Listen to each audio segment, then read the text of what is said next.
Sain ikka tõsiseid ähvardusi, et kui mind veel polügoonil nähaks, siis antakse sõduritele käsk maha lasta.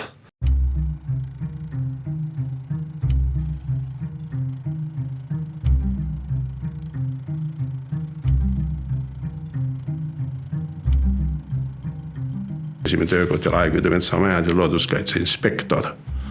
Olin oma Statuskademi inspektor, mul oli külgkorviga mootorrattas K650 ja oli TT püstol külgkorvis. Ja siis ma öösel lapsed magama panin Aegviidust, siis läksin Aegviidu polügoonile salakütte ja tööpüüdjaid taga ajama ikka.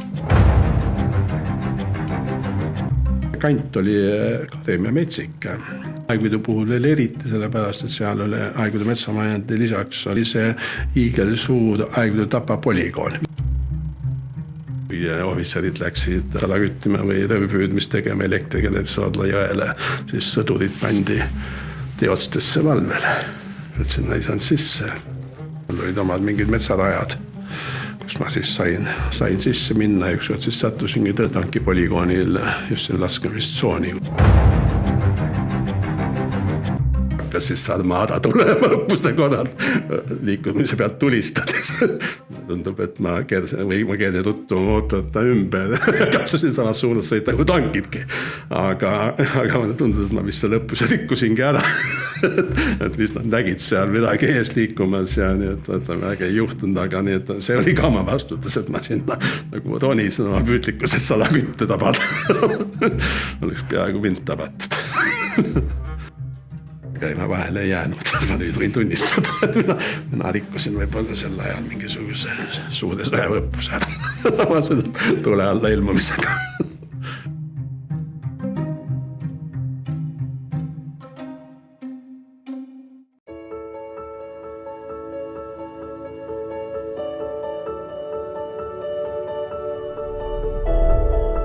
Keskkonnainspektorina Aegviidu metsamajandis paharettide jahtimisega karjääri alustanud Tõnis on läbi ja lõhki keskkonnahing. See teema on talle kohe ikka väga südamelähedane. Oma haridusteel geograafiale ja looduskaitsele spetsialiseerunud Tõnis on keskkonnahoiule pühendanud kogu oma elu.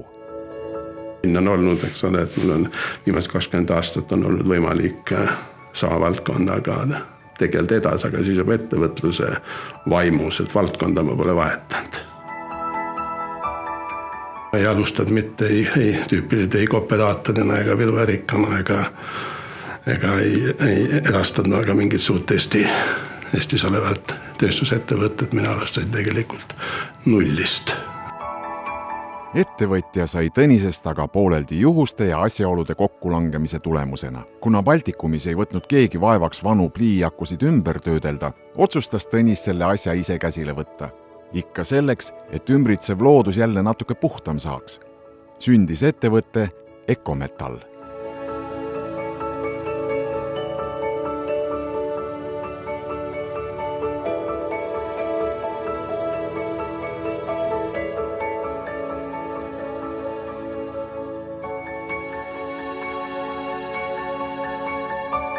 Tõsise keskkonnahundina on Tõnis vastutustundlik ettevõtja.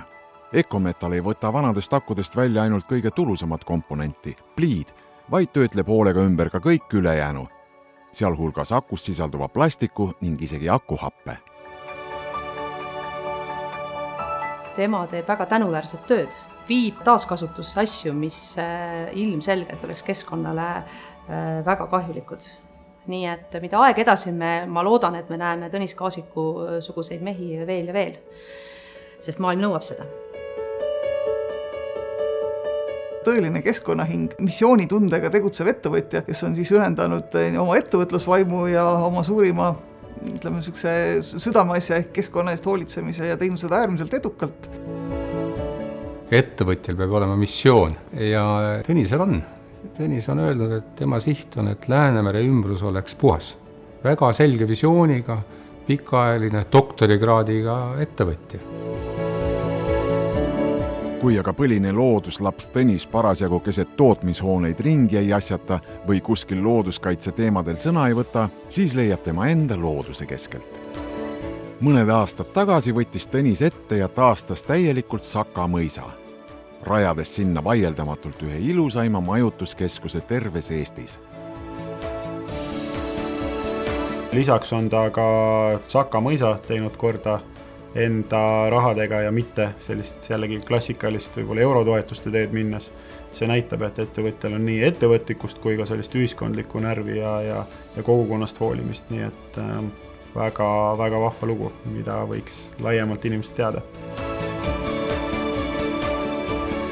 Tõnis on mees, kes tööd ei pelga, eriti kui seda looduse keskel teha saab. Nii leiavad külalised peremehe alatasa mõisaaiast muru niitmas või lund rookimas.